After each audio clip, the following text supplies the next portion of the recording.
आज की वाणी है 7 मई 1966 को। रिकॉर्ड चला है धीरज धर मनुआ धीरज धर, मेरे सुख के दिन आएंगे। जरूर कोई कोई अधीर हो रहे होंगे। तो बोला मनुआ धीरज धर। मनुआ किसे कहा जाता है? मनुआ माने मन। अव्वल नंबर का मन कौन है?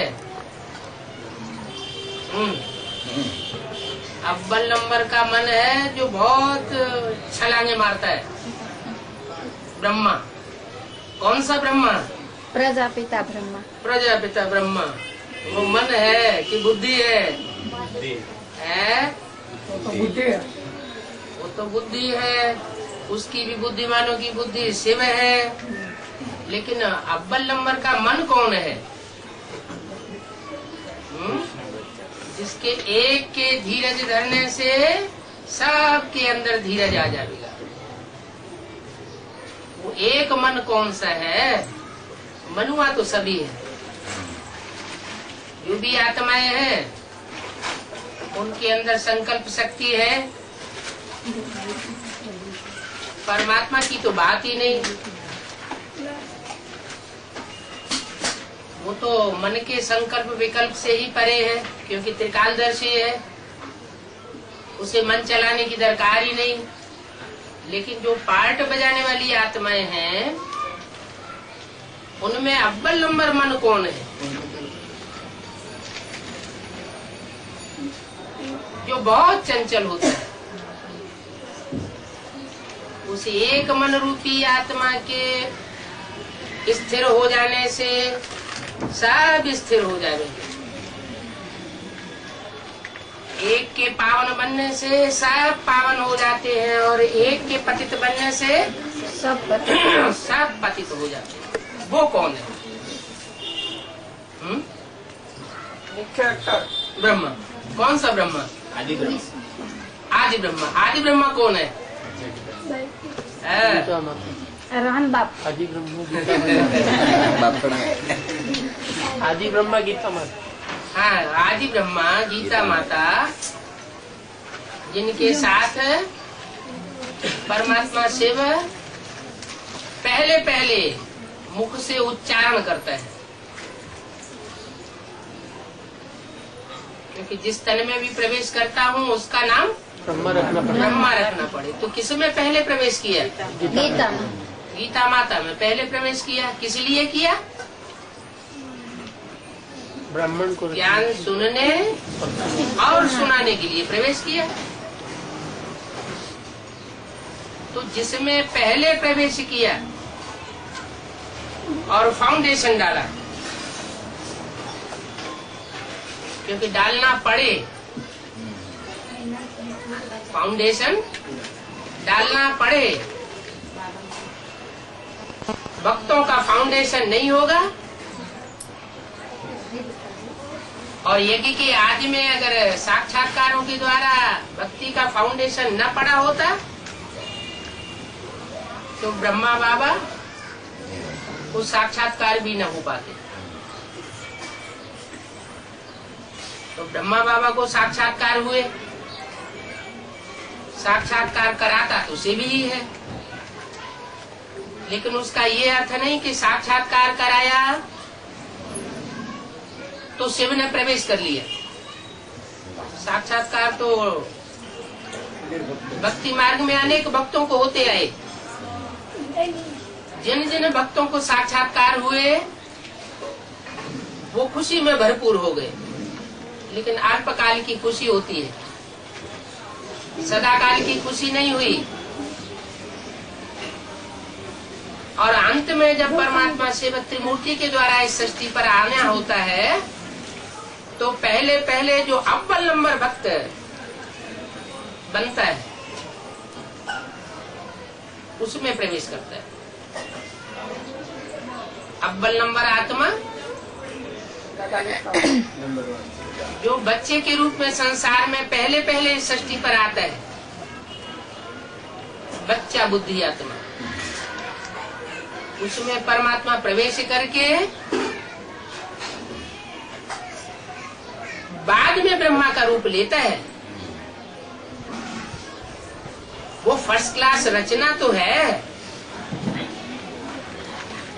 क्योंकि बच्चा जो होता है वो बाप की फर्स्ट क्लास रचना होता है, पहलौटी का बच्चा। उसमें लंबे समय की प्योरिटी की पावर समाई हुई होती है। तो फर्स्ट क्लास रचना तो है, लेकिन पहली रचना नहीं है। पहली रचना कौन? गीता माता, जिसके द्वारा ब्रह्मा बाबा के साक्षात्कारों को सुनने और सुनाने का कार्य हुआ। क्यों? ब्रह्मा बाबा के साक्षात्कारों को सुनने और सुनाने का कार्य उस माता के द्वारा ही क्यों हुआ? ब्रह्मा के द्वारा हो जाता? नहीं, माता निमित्त बनते हैं ना जन्म देने में। जन्म देने में माता निमित्त बनती है। माना ब्रह्मा के द्वारा जो ब्राह्मण पैदा हुए दादा लेखराज के द्वारा, हाँ। वो निमित्त नहीं बने। माता गुरु की उत्थान है। हाँ, यज्ञ के आदि में जब परमात्मा शिव को प्रवेश करना होता है तो 3 मूर्तियों के साथ प्रवेश करता है। तीनों मूर्तियां होनी चाहिए। आदि ब्रह्मा भी होना चाहिए, लव और ला का बैलेंस रखने वाली आत्मा भी होनी चाहिए, और जो लाफुल पार्ट बजाने वाला धर्मराज का पार्ट धारी आत्मा है वो भी होनी चाहिए। तो तीनों आत्माओं में सबसे संकल्प शक्ति किसकी तीखी होती है? शंकर। वो कब तीखी होती है? जब कंसंट्रेशन संपन्न स्टेज को पहुंचा हुआ होता है। और सबसे कमजोर आत्मा कौन बन जाती है कलयुग के अंत में आकर?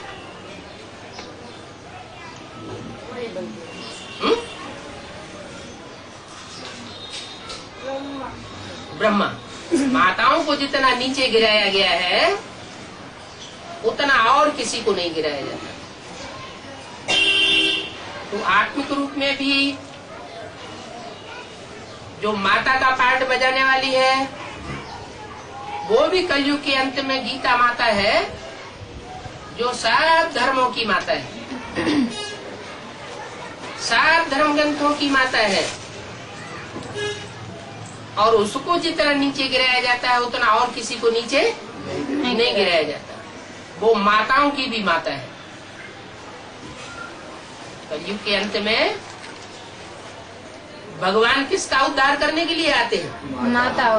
धरणी माता का उद्धार करने के लिए आते हैं। धरणी पाप के बोझ से बहुत दब जाती है। जड़ धरणी की बात नहीं है। न जड़ धरणी पाप करती है और न जड़ धरणी पुण्य करती है। कोई चैतन्य आत्माओं की बात है। उन चैतन्य आत्माओं में जो अव्वल नंबर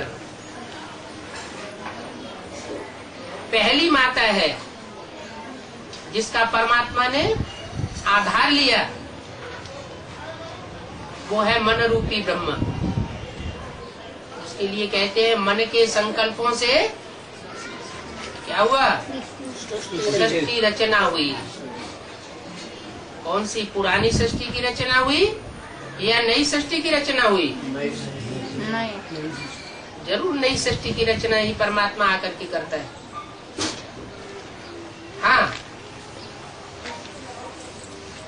ज्ञान युक्त संकल्प होते हैं तो नई सृष्टि की रचना होती है, और अज्ञान युक्त संकल्प होते हैं तो सृष्टि की पुरानी दुनिया बनती है। हर आत्मा इस समय संगम युग में अपने लिए नई सृष्टि और पुरानी सृष्टि रच रही है। सुख की दुनिया भी रच रही है और दुख की दुनिया भी रच रही है। इसलिए बाबा क्या कहते हैं? कि अभी लास्ट चांस है, लास्ट चांस में क्या करो, हैं? राजी रहो और राजी करो, खुश रहो और खुश करो, सुख दो और सुख लो, न दुख दो न दुख लो। अच्छा, लेकिन माया तो मन को भरमाती रहती है। माया और प्रकृति माता, ये दोनों बड़े विकराल रूपधारी है। प्रकृति 5 तत्वों का संघात है, पृथ्वी जल वायु अग्नि आकाश, वो तो जड़ है। उनको भी कोई चैतन्य, पार्ट बजाने वाली चैतन्य आत्माएं हैं, अग्नि देवता, वायु देवता, ऐसे कहते हैं ना। तो उनमें मुख्य है धरणी। धरणी माता कहो, मन कहो, गीता माता कहो। जो गीता माता आदि में सत्य सनातन धर्म की स्थापना करती है, निमित्त बनती है, कराने वाला तो करण करावन हार परमपिता परमात्मा से भी कहा जाता है। लेकिन नई दुनिया का द्वार खोलने के निमित्त कौन बनती है? गीता माता। ब्रह्मा के द्वारा मैं स्वर्ग के गेट खोलता हूँ। तो वो तथाकथित ब्राह्मण समझ लेते हैं कि दादा लेखराज ब्रह्मा के द्वारा नई दुनिया के गेट खुलते हैं। लेकिन वो तो शरीर छोड़ गए, द्वारा माना मीडिया की बात रही नहीं। तो बात किसकी है? गीता माता। जरूर जो आदि में माता थी, जिसके लिए मुरलियों में आता है ऐसी ऐसी बच्चियां थी जो मम्मा बाबा को भी ड्रिल कराती थी, डायरेक्शन देती थी। किसको? मम्मा और बाबा को भी डायरेक्शन देती थी। ऐसे महावाक्य की मुरलियों में आए हैं।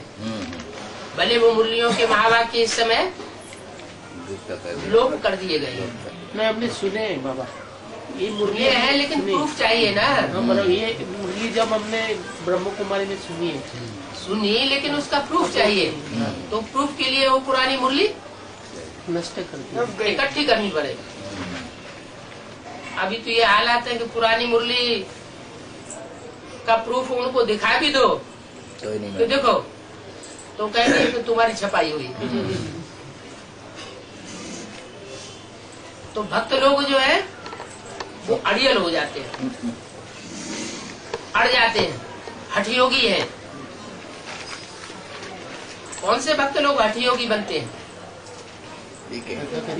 बाहर की दुनिया के, बाहर की दुनिया के तो हम देखते ही आए 63 जन्मों से। लेकिन उनके भी जो बीज है, उनकी भी जो जड़ें हैं, वो ब्राह्मणों की दुनिया में बहुत हठी होते हैं। उनको जब तक साक्षात धर्मराज के सामने न रखा जाए नहीं मानेगा, तब तक वो मानने वाले नहीं। धर्मराज से तो डर जाएंगे। इसलिए प्रकृति और माया, इन दोनों का सुधार जब तक नहीं होता है, तब तक दुनिया की किसी भी मनुष्य आत्मा का कोई भी सुधार नहीं हो सकता।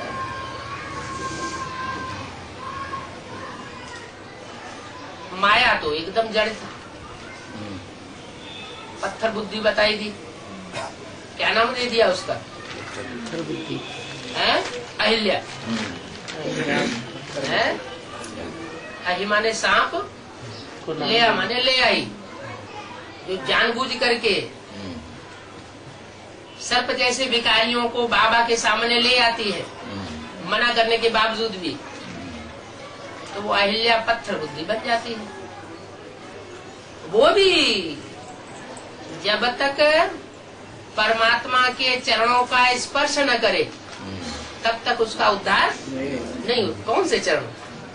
स्थूल चरणों की बात है। बुद्धि रूपी बुद्ध रूपी जो चरण है, बुद्ध रूपी जो पांव है, उनका जब तक उसको स्पर्श नहीं होता है तब तक वो भी सुधरने वाली नहीं है। ये तो हुई माया की बात। माया रावण कहते हैं ना, माया भी रूप धारण करने वाला है। रावण के कितने सिर? 10 सिर। उनमें कौन कौन से सिरों को, कौन से सिरों की पहचान है? काम, क्रोध, लोभ, मोह, अहंकार। ये तो 5 ही हुए। 5 स्त्री का होता है। अच्छा, माना काम, क्रोध, लोभ, मोह, अहंकार, ये रावण के सिर हैं। हाँ। और स्त्री कौन है?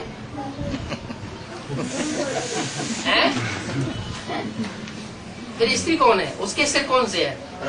ये रावण। हाँ, प्रकृति है वो भी जड़त्वमयी होती है। क्या? प्रकृति के जो 5 जड़ तत्व हैं, पृथ्वी, जल, वायु, अग्नि, आकाश, ये भी स्त्री रूप है। और ये स्त्री रूप जो है वो भी बहुत विकराल रूप धारण करते हैं। क्या?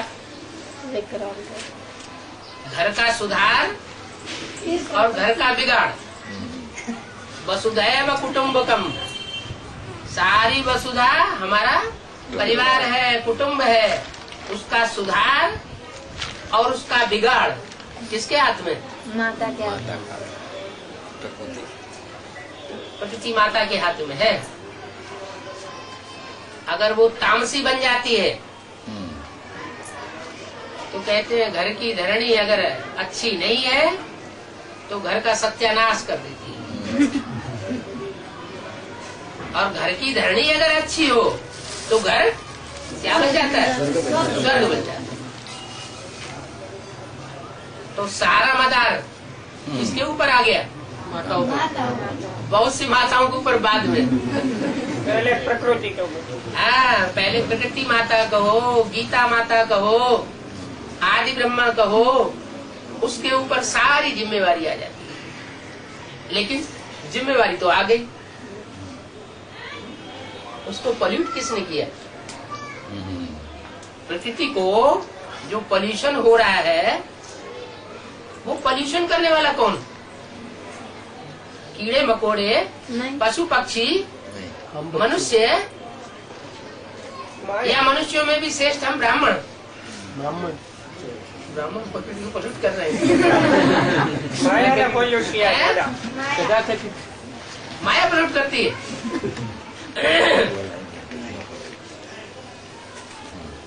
जो पॉल्यूशन है वो भी दुर्योधन दुशासनों के द्वारा होता है। सब पुरुषों को कौन सा रूप बता दिया मुरली में? दुर्योधन दुशासन। सब पुरुष दुर्योधन दुशासन। तभी तो मारना चाहिए। मरना चाहिए। क्या डंडे से मारना चाहिए? बबुल के डंडे से? नहीं। कैसे मारेंगे? ज्ञान के डंडे बाबा ने दिए हैं। हाँ। तो जगदम्बा की भुजा बनेंगे आप। हाँ।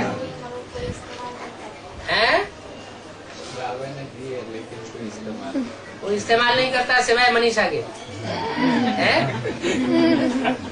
अच्छा, तो जगदम्बा जो है, जो पहली माता है, उसके ऊपर जिम्मेवारी तो है, लेकिन जिम्मेवारी तब तक है जब तक उसे पॉल्यूट नहीं किया गया। और जब उसे पॉल्यूशन में डाल दिया गया, उसकी बुद्धि को भरमाए दिया गया, तो फिर उसकी जिम्मेवारी काहे की? कहते ना बरगला लिया। रावण किसको बरगलाता है? रावण ने किसको बरगलाया? सीता को बरगलाया। कैसा रूप धारण करके बरगलाया? साधु। साधु का रूप धारण करके बरगलाया। तो जो साधु का रूप धारण करके बरगलाने वाला रावण है, वो रावण के ऊपर सारी जिम्मेवारी चली जाती है दुनिया को अंधेरे में ले जाने की। दुनिया अंधेरे में जाती है तो कीट, पशु, पक्षी, पतंगे, मनुष्य सारे ही अंधेरे में जाते हैं। पहले मनुष्य अंधेरे में जाता है। मनुष्य कब बनता है? मनुष्य क्यों कहा जाता है? मन का उपयोग करता है तो मनुष्य कहा जाता है। अगर मन का उपयोग न करे तो मनुष्य न कहा जाए। अथवा मनु की औलाद है तो मनुष्य कहा जाता है। और जन्मों में तो मनु माने ब्रह्मा होता ही नहीं, कोई जानता ही नहीं कि सृष्टि का पहले नंबर का मनु कौन है, अव्वल नंबर मनु कौन है, या फर्स्ट क्लास मनु कौन है। इस अंतिम जन्म में पता चलता है कि मन रूपी ब्रह्मा कौन है, विष्णु कौन है और शंकर का पाठ बजाने वाला कौन है। तो इस अंतिम जन्म में पता चलता है कि ये मनु है तो उस मनु की औलाद मनुष्य कहे जाती है। जैसे ब्रह्मा की औलाद ब्राह्मण कहे जाते हैं,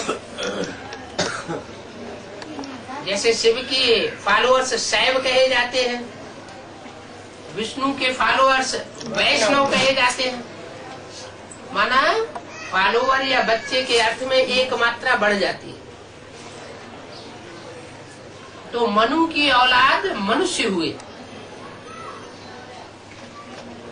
मनुष्य जब सुधरता है तो देवता बन जाता है, और मनुष्य बिगड़ता है तो रावण जैसा राक्षस बन जाता है। अब सवाल ये है कि मनुष्य बिगड़ा, मनुष्य में स्त्री और पुरुष दोनों ही आते हैं ना, है? क्योंकि आत्मा तो एक जन्म में स्त्री बनती है और एक जन्म में पुरुष बनती है। अच्छा, लेकिन आत्माओं में भी कोई आत्मा ऐसी होती होगी ना जो 84 जन्मों में से ज्यादा जन्म स्त्री के लेती हो, और कोई पुरुष ऐसे होते होंगे जो ज्यादा जन्म पुरुष के लेते हो।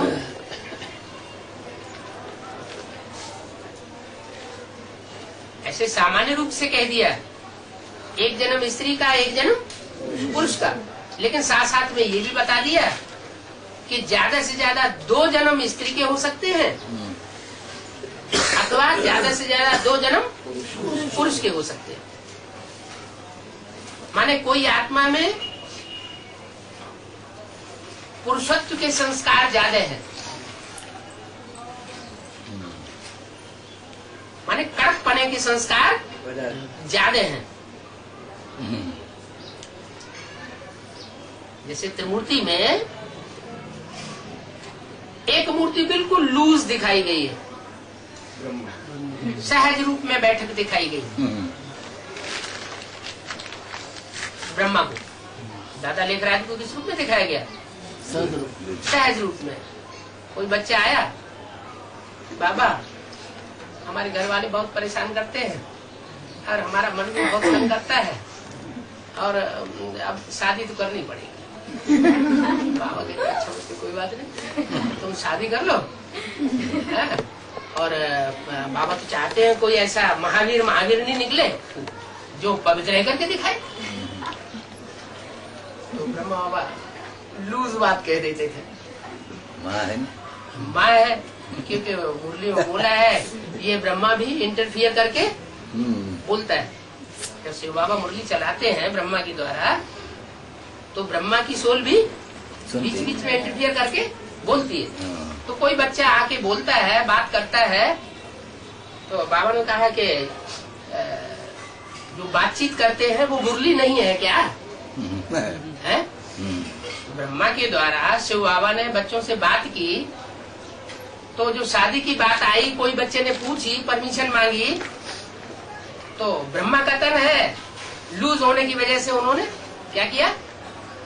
डायरेक्शन दी। अच्छा कर लो बच्चा। हाँ, पवित्र रह करके दिखाई।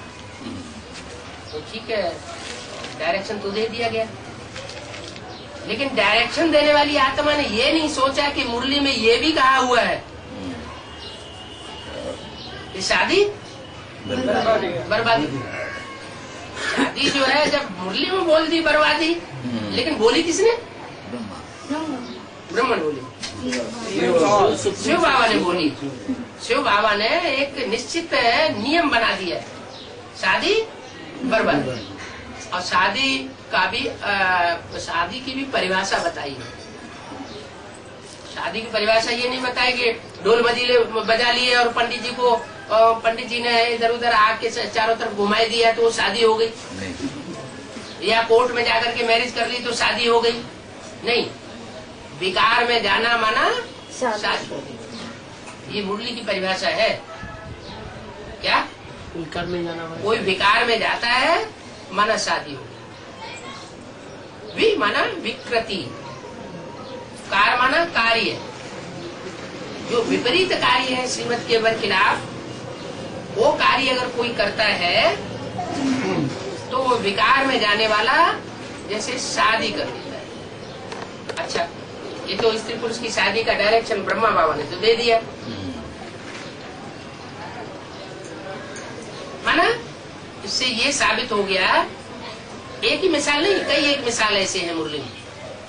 जैसे कोई बच्चे आते हैं, बाबा से कहते हैं बाबा घर बहुत टूटा फूटा है, छोटा सा घर है और बहुत तंग करता है, ज्यादा परिवार के सदस्य हैं।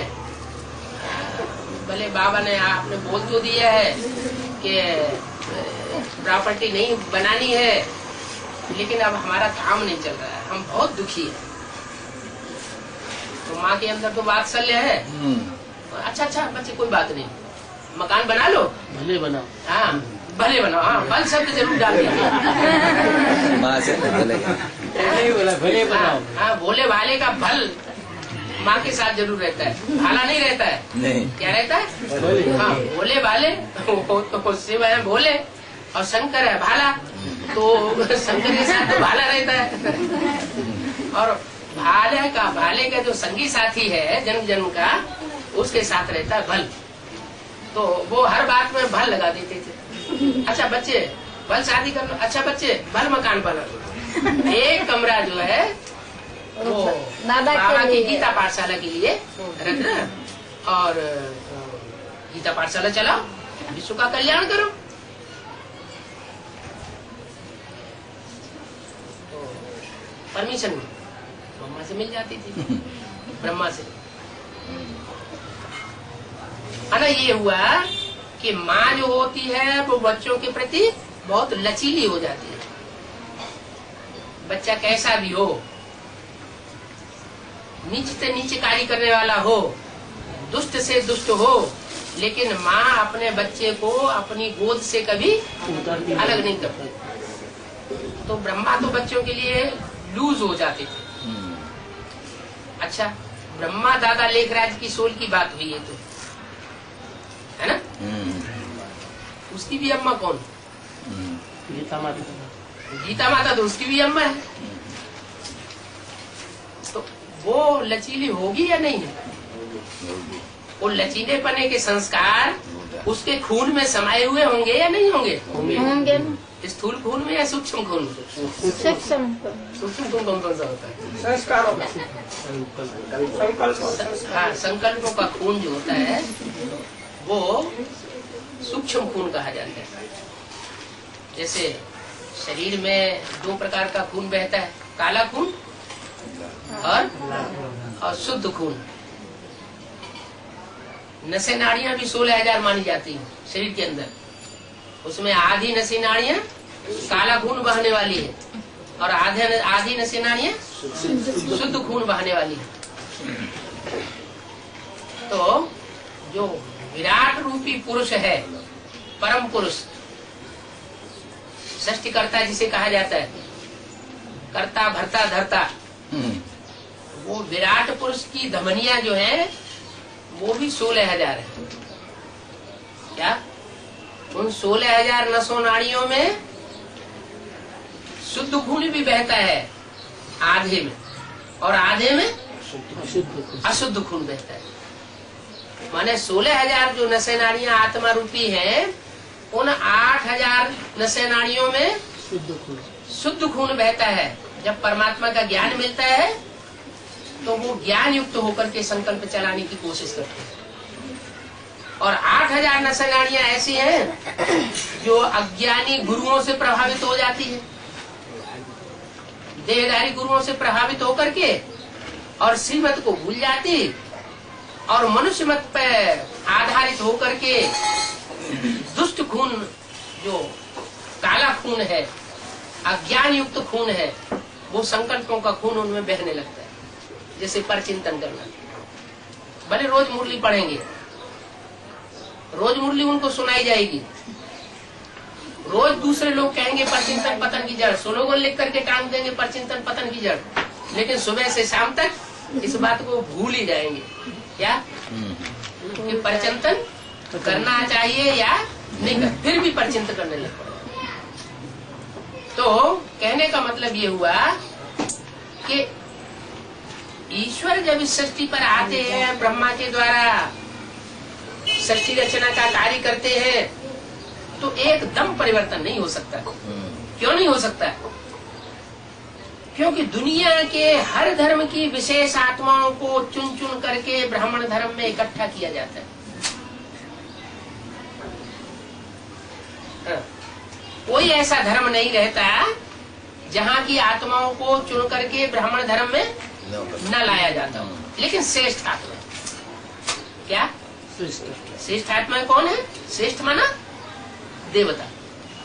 जो भी देवता धर्म की विशेष आत्माएं हैं, जो द्वापर युग से दूसरे धर्मों में कन्वर्ट होने लगी थी, कन्वर्ट होते होते दूसरे धर्म में जाकर के समा गई। कोई समा जाती है, कोई आ जाती है, कोई फिर वापस जाती है। ये कन्वर्शन बार बार चलता रहता है। तो वो श्रेष्ठ आत्माएं जो कन्वर्ट हो गई थी, उनको कन्वर्ट हुई आत्माओं को ब्राह्मण बनाया जाता है ब्रह्मा के द्वारा। तो उनमें से कुछ है दाईं ओर के धर्म में कन्वर्ट होने वाली, और कुछ आत्माएं हैं जो बाईं ओर के धर्म है, विदेशी धर्म, उनमें कन्वर्ट होने वाली। जो दाईं ओर के धर्म में कन्वर्ट होने वाली आत्माएं हैं, वो ब्रह्मचर्य को विशेष महत्व देने वाली आत्मा है। जैसे बौद्ध धर्म, संन्यास धर्म, आर्य समाज, सिख धर्म, ये ब्रह्मचर्य को फिर भी बहुत मान्यता देते हैं। जस्ट अपोजिट जो वाम मार्गी धर्म है, इस्लामी, क्रिश्चियन, मुसलमान, नास्तिक वगैरह, ये प्योरिटी को महत्व नहीं देते। इनके अंदर ये बात समाती नहीं है कि व्यभिचार दुनिया का सबसे बुरा कर्म है, जो सृष्टि को सबसे पतन के गर्त में ले जाता है। व्यभिचार से नरक बनता है और अव्यभिचारी वृत्ति से स्वर्ग बनता है। ये बात उनकी बुद्धि में नहीं बैठती।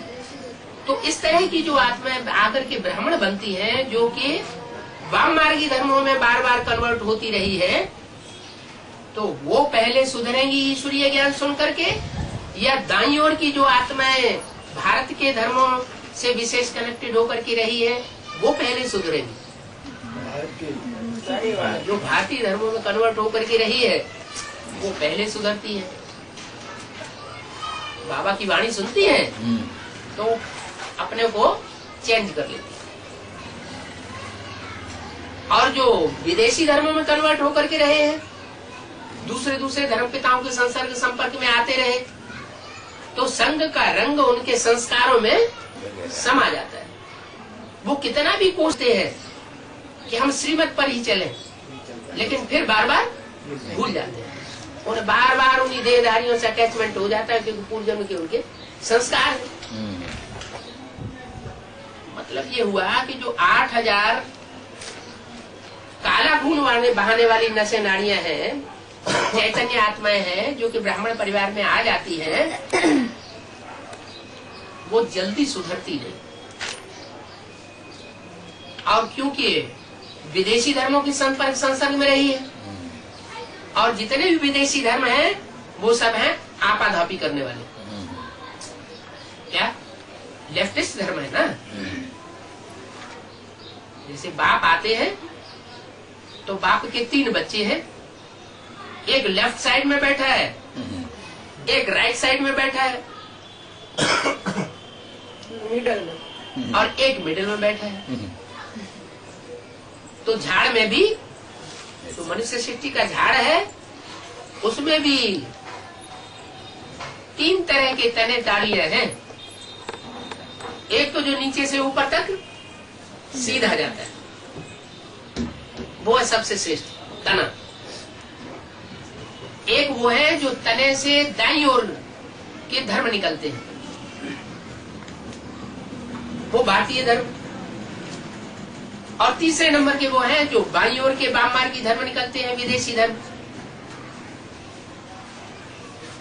तो 3 है। तीनों में सबसे पहले सुधार किसका होता होगा? देवता धर्म होगा, है ऊपर जाने वालों का। हाँ तो अब वो तो ठीक है ऊपर जाने वाला, लेकिन बाबा के भी तो 3 बच्चे हैं, ब्रह्मा, विष्णु और शंकर। तो उनमें सबसे पहले सुधार किसका होगा? सबसे पहले मुख्य एक्टर जो है वो है ब्रह्मा का पहले सुधार होता है कि विष्णु का पहले सुधार होता है कि शंकर का पहले सुधार होता है? ब्रह्मा का पहले सुधार होता है। और होना चाहिए। क्यों होना चाहिए? है क्योंकि माता का पार्ट बजाने वाली आत्मा है ना। तो माता का जो पार्ट बजाने वाली आत्मा है, जिसे सीता भी कहते हैं, अव्वल नंबर सीता कहो, तो उनको बरगलाया जाता है। क्या रावण जो है वो साधु का रूप धारण करके छल छिद्र कपट करके उन कन्याओं माताओं को क्या करता है? बरगला लेता है, माने बुद्धि को भ्रमित कर देता है। तो बुद्धि को भ्रमित करने से वो आत्माएं उनके वशीभूत हो जाती है। होना नहीं चाहिए वशीभूत। क्या नियम बनाया है? भारतीय परंपरा में नियम क्या बनाया है? नियम ये बनाया है कि पति कैसा भी हो, क्या कैसे भी संस्कारों वाला हो, लेकिन पत्नी का धर्म है कि वो जीवन में उसका हर कदम कदम में सहयोगी बनकर के रहे, भुजा बनकर के रहे। लेकिन विदेशी धर्मों में ये बात नहीं होती। वो कहते हैं हम दूसरा कर लेते वो तो अब भी चल रहा है। थोड़ी सी स्थिति परिस्थिति खराब हुई, अरे कहाँ मुसीबत में फंसे तो दूसरा कर लेते। लेकिन गीता में ये बात बताई गई है, जो मानवीय मनुष्यों के द्वारा लिखी हुई गीता है उसमें ये बात बताई गई है कि घर की स्त्रियां जब प्रदूषित हो जाती है, विविचार में ग्रस्त हो जाती है, तो पतन होता है, परिवार का भी पतन होता है। और परिवार के मानंद ये जो वसुधैव कुटुंबकम मानी जाती है, सारी दुनिया हमारा कुटुंब है, उस कुटुंब का, उस परिवार का, उस दुनिया का भी पतन हो जाता है। इसलिए कन्याओं माताओं के ऊपर विशेष जिम्मेवारी है इस बात की। कोई भी कारण या कारण है, कोई भी परिस्थिति स्थिति आए, उन्होंने अपने जीवन में जिसको अपना सर्वोपरि माना है, पति परमेश्वर मानते हैं ना, भक्तिवाद में ये पति परमेश्वर मानने की परंपरा चली कहाँ से? संगम युग से चली। संगम युग में कहाँ से चली? ब्रह्मा कुमारी में। ब्रह्मा कुमारी में चली। अच्छा, ब्रह्मा कुमारी ही जो है वो पति परमेश्वर मानती है, वो तो सन्यासी है। वो सन्यासी है, भक्ति मार्ग वाला है ना। भक्ति मार्ग वाले हैं। हाँ। आप ज्ञान मार्ग वाले हो गए। आपकी दृष्टिवृत्ति कभी चंचल तो नहीं होती है?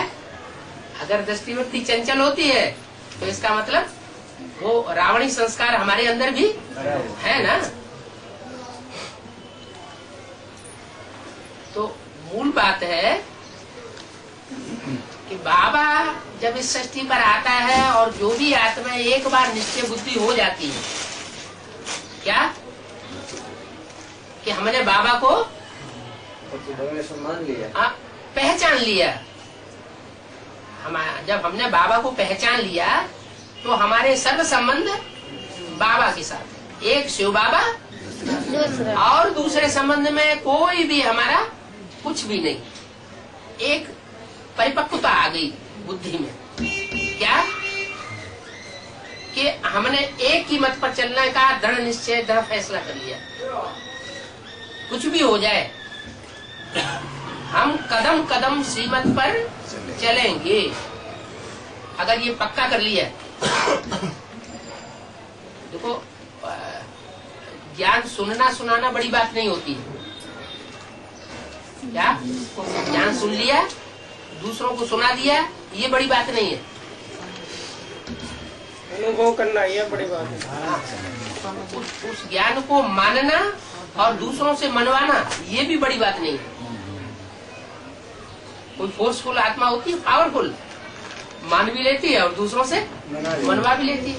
जैसे इब्राहिम बुद्ध क्राइस्ट हुए, ये तो पावरफुल आत्मा है, ये बात को मनवा ही लेते हैं अपने फॉलोअर से। तो ये भी कोई बड़ी बात नहीं। सबसे बड़ी बात है कि जो भी हमने ज्ञान माने जानकारी ली है सच्चाई की, उस सच्चाई की जानकारी को हम अपने जीवन में धारण करें और दूसरों को धारण करें। उन बातों को, जो ज्ञान की बातें हैं, श्रीमत की बातें हैं, उनको हम अपने जीवन में निभाएं और दूसरों को निभाने के योग्य बनाएं। ये बहुत बड़ी बात है। नंबर किस में बनते हैं? ज्ञान सुनने सुनाने से नंबर बनते हैं, जीवन में उतारने से, ज्ञान को मानने और मनवाने से नंबर बनते हैं। धारण कि अपने जीवन में हम उस ज्ञान को धारण करके और निभाएं तो नंबर बनेंगे, निभाने से नंबर बनेंगे। तो मोस्टली लेकिन देखा क्या जाता है, सुनना और सुनाना।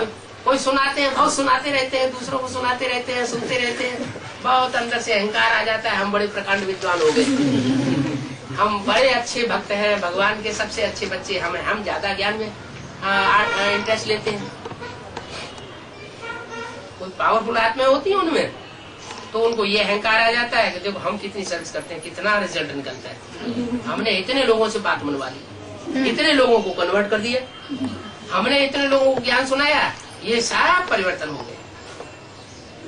अब जिसके अंदर अहंकार आएगा, ज्ञान तो ऊपर वाले का है, हमारा तो नहीं है, लेकिन उसने अहंकार ये धारण कर लिया कि हमने ऐसा कराया। तो जिसके अंदर अहंकार आता है वह परमात्मा से प्राप्ति करने योग्य नहीं रहता। तो दोनों बातों में कोई फायदा नहीं है, सुनने सुनाने से भी कोई फायदा नहीं और मानने और मनवाने से भी कोई फायदा नहीं। फायदा किस बात में है? जीवन में उतारने, जीवन में धारण करें।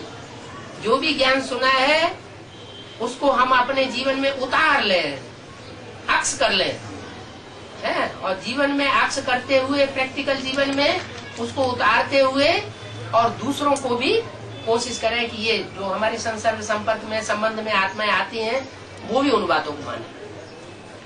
तो इस तरह अगर हम निभाएंगे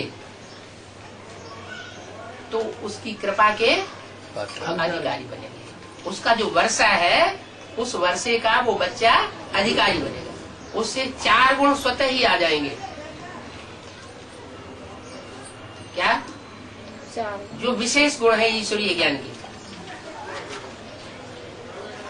कौन कौन से विशेष गुण? आज्ञाकारी, आज्ञाकारी, वफादारी, ईमानदारी, फरमानबरदारी। क्या? ये 4 गुण जब आत्मा में आ जाते हैं तो ये ईश्वरीय ज्ञान बहुत सहज हो जाता है, किसी प्रकार की कोई कठिनाई नहीं रहती।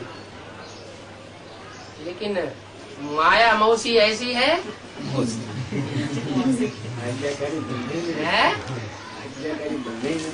कि आज्ञाकारी बनने नहीं देती, श्रीमत पर चलने नहीं देती और निभाने की स्टेज तक आने ही नहीं देती। तो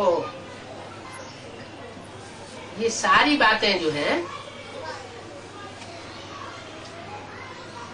एक के लिए लागू हो रही।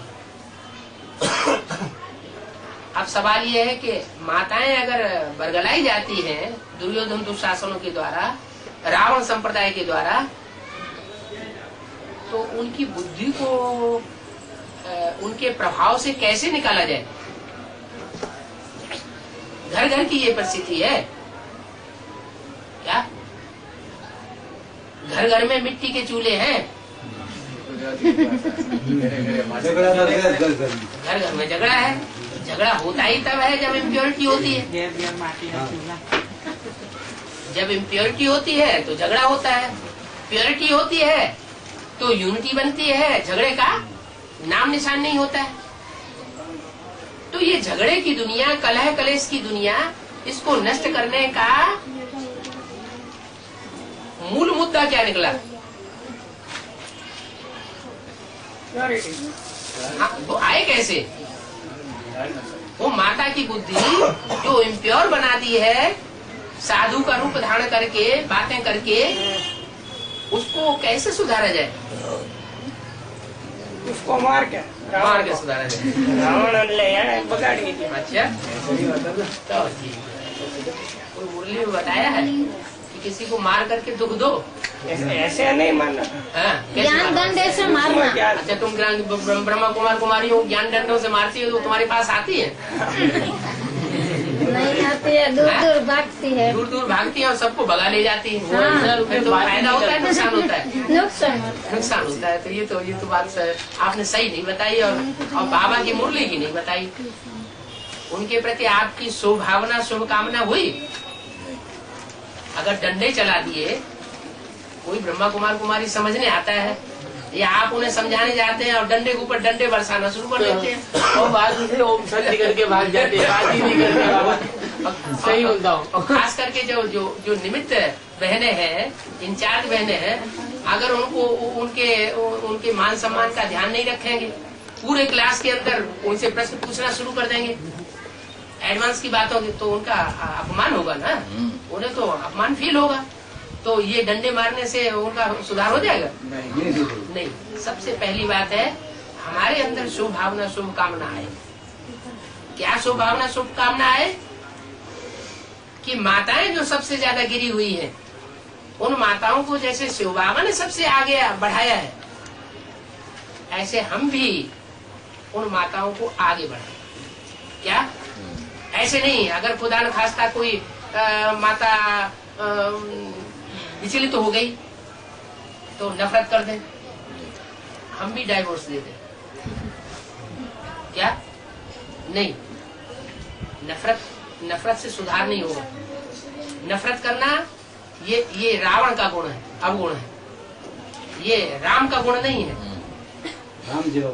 हाँ, राम का गुण ये है कि जो नफरत करते हैं हम उनको भी उतना ही मान सम्मान और प्यार देवें जितने की वो अधिकारी हैं, क्योंकि उनका दोष नहीं है। जैसे कोई बच्चा बुद्धि बच्चा है और बच्चे को कोई चोर डकैत बरगला करके ले जाते हैं, तो बाप को बच्चे के ऊपर क्रोध आना चाहिए क्या कि तू क्यों चला गया? नहीं, वो तो बच्चा बुद्धि है।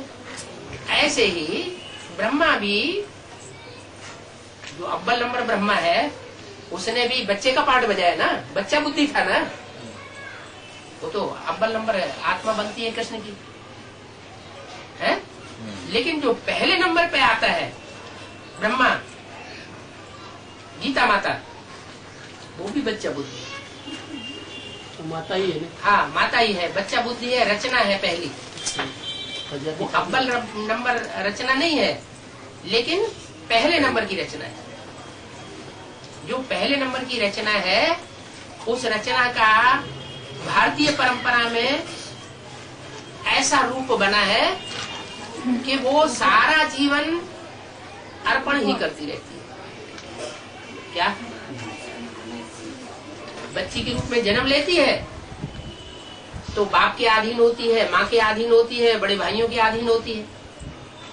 शादी हो जाती है तो पति के अधीन हो जाती है, पति की सेवा करती है। खुदा न खास्ता पति ने शरीर छोड़ दिया तो जो बच्चे तैयार होते हैं उन बच्चों के अधीन हो जाते हैं।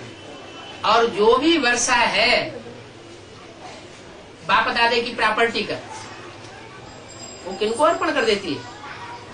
बच्चों उन बच्चों को अर्पण कर देती है, खुद कोई हिस्सा नहीं लेती। और भारतीय परंपरा में ये अभी तक ये नियम रहा क्या कि माता को कोई वर्षा नहीं दिया जाता, वर्षा दिया जाता है बाप को। बाप का बच्चों को। जो बड़ेला बच्चा होता है ना, जो ज्यादा प्योरिटी की पावर से पैदा होता है, उस बड़े बच्चे को सारा वर्षा दिया जाता है, बाद में फिर नंबरवार दूसरों को। तो ये जो सारी परंपराएं भारत की पड़ी हुई है वो यहाँ की डाली हुई परंपरा है। ब्रह्मा के रूप में जिसने पार्ट बजाया, जो माँ के रूप में पहली रचना है, उसको विष्णु का वर्षा नहीं मिलता। जो स्वर्ग का वर्षा है किसको मिलता है? नहीं, कृष्ण तो बच्चे को मिलता है, बच्चे को मिलता है वर्षा। हाँ, बच्चे को वर्षा मिलता है। तो वो बड़ा बच्चा कौन हुआ? वो कृष्ण हुआ ना। कृष्ण तो जब नई सृष्टि होगी तब होगा। उसको भी जन्म देने वाला कौन हुआ? जो विश्व की बादशाही लेता है। वो तो सिर्फ सतयुग की बादशाही लेगा ना। प्रजापिता ब्रह्मा। प्रजापिता ब्रह्मा हुआ ना। तो प्रजापिता वाली आत्मा जो है वो तो जैसे शिव बाबा का पहलौटी का बच्चा हो गया। क्या? पहले नंबर का बच्चा हुआ, जो डायरेक्ट नर से नारायण बनता है, नारी से लक्ष्मी वैष्णो देवी बनती है। लेकिन वैष्णो देवी तो 2 नंबर का वर्षा है। शिव बाबा तो रुद्र रूप धारण करने वाला है, रुद्र भी है, रुद्र ज्ञान यज्ञ रचता है। तो रुद्र ज्ञान यज्ञ का जो पहली प्राप्ति है वो तो बड़े बच्चे को प्राप्त होती है। शिव की 3 मूर्तियां कही जाती हैं, ब्रह्मा विष्णु शंकर। ब्रह्मा की भी मूर्तियां कही जाती हैं, जो मूर्ति ब्रह्मा कह देते हैं भक्ति मार्ग में। लेकिन बड़ा बच्चा कौन? मूर्ति ब्रह्मा कहते हैं, लेकिन कहते हुए भी बड़ा बच्चा शंकर, बड़ा बच्चा हुआ ना। तो जो बड़ा बच्चा है उसको वर्षा मिलता है। लेकिन वो बड़ा बच्चा आता कहाँ से है?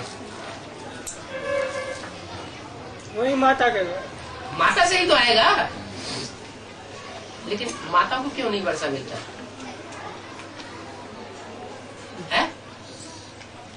माता को सब बच्चे एक जैसे होते हैं ना। एक जैसे, और पिता को नहीं होते एक जैसे? होते हैं, मगर पिता के सामने जो बच्चा बोलता है उसे पिता के सामने बोलता है, पिता के सामने बोलती बंद हो जाती है। तो नफरत करता है ना। है? पिता के सामने बोलता है तो पिता उसे नफरत करते हैं ना। नहीं, बाप अपने बच्चों से नफरत नहीं करता, गुरु अपने शिष्यों से कभी नफरत नहीं करता।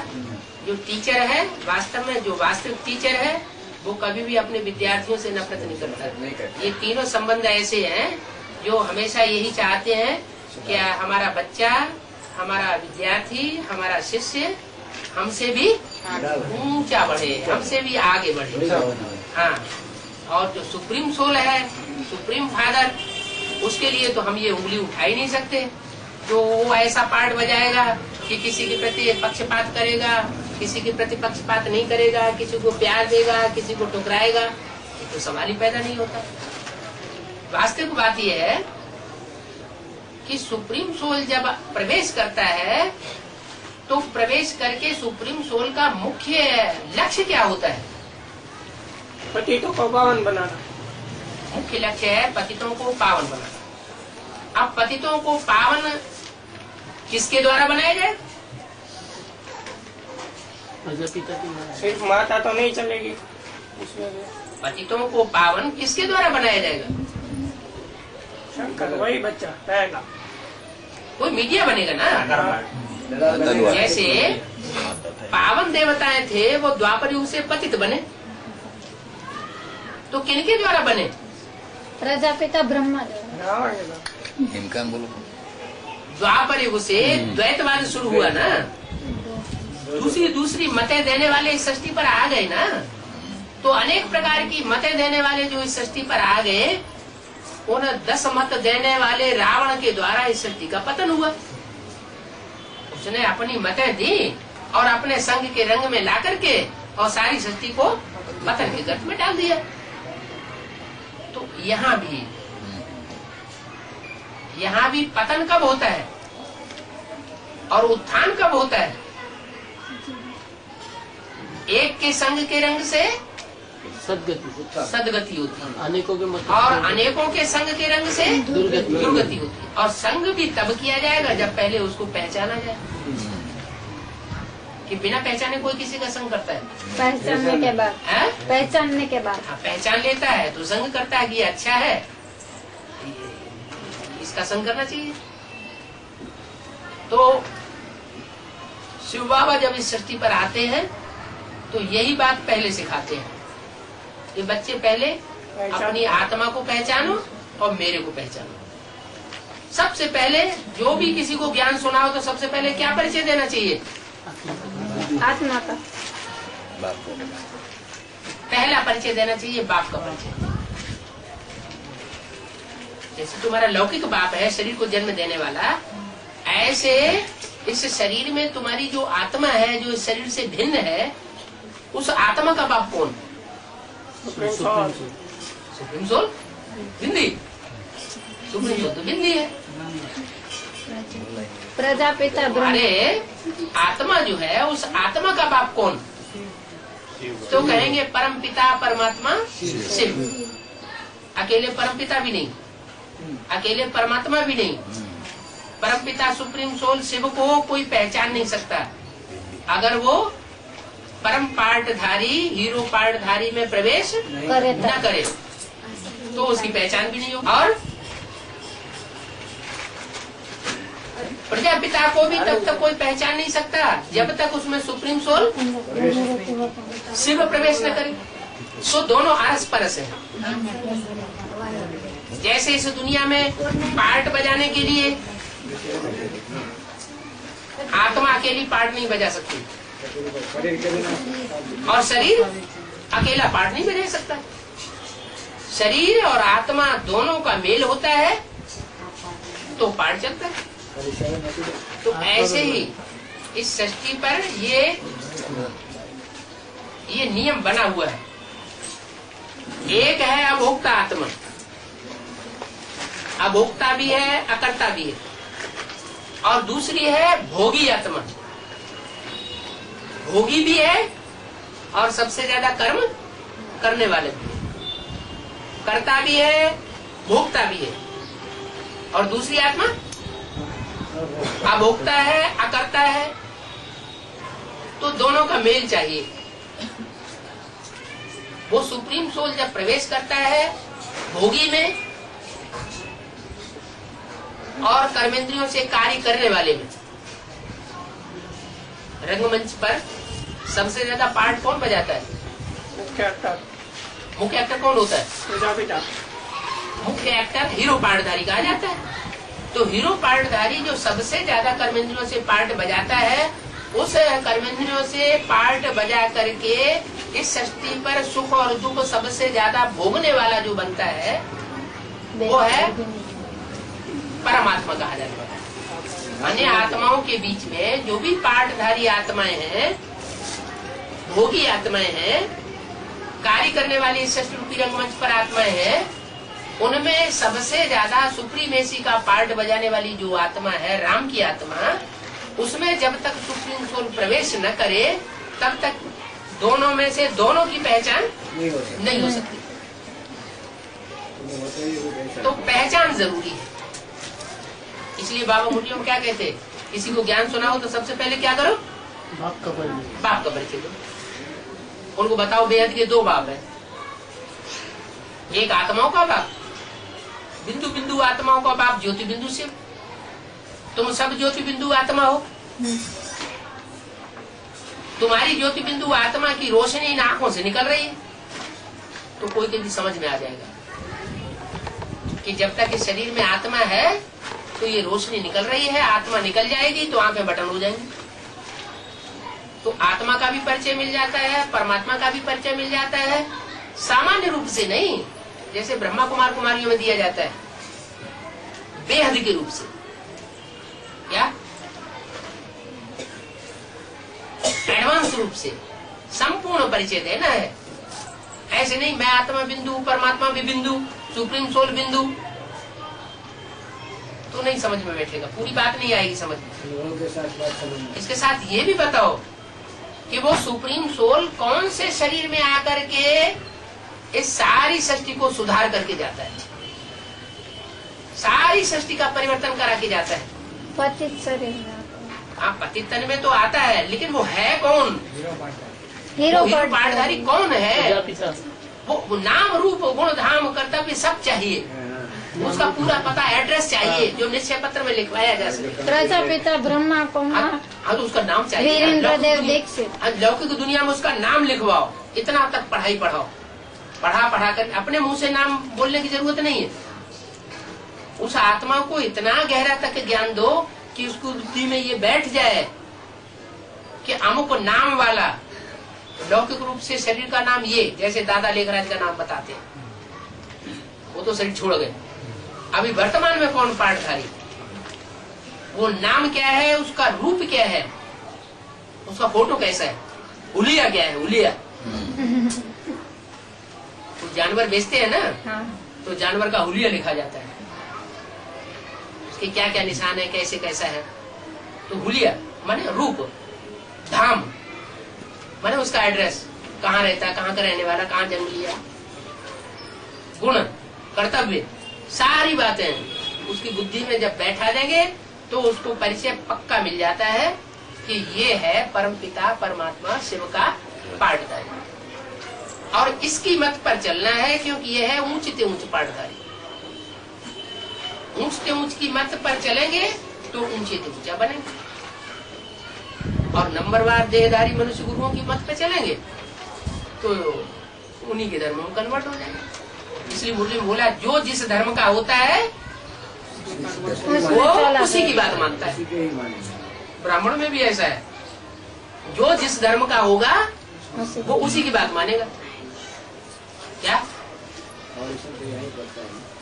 कोई प्रकाशवाणी कुमारी का दादी के धर्म का होगा तो फट से कहेगा हम तुम्हारी बात तब मानेंगे जब पहले दादी को समझाओ, तब तक हम नहीं मानने वाले।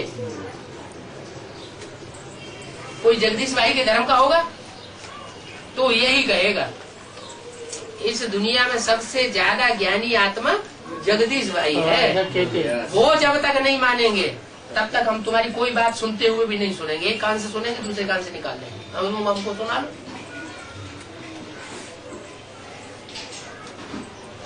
तो प्रकृति माता का भी परिवर्तन करने के लिए क्या करना चाहिए?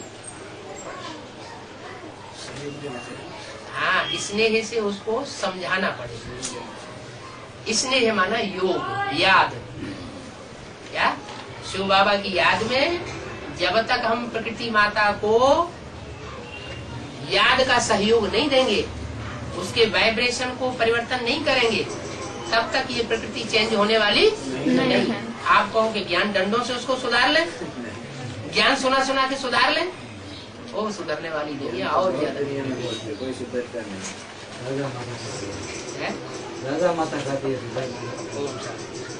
तो धीरज धर मनुआ धीरज धर, ऐसे धीरे धीरे तपाते हुए ज्ञान सुनाओ। ये बैठना चाहिए ना कि ईश्वर का ज्ञान है तो हमारी भी सदगति होने वाली है? आया है लेट तो लेकर जाएगा। ये कही बात।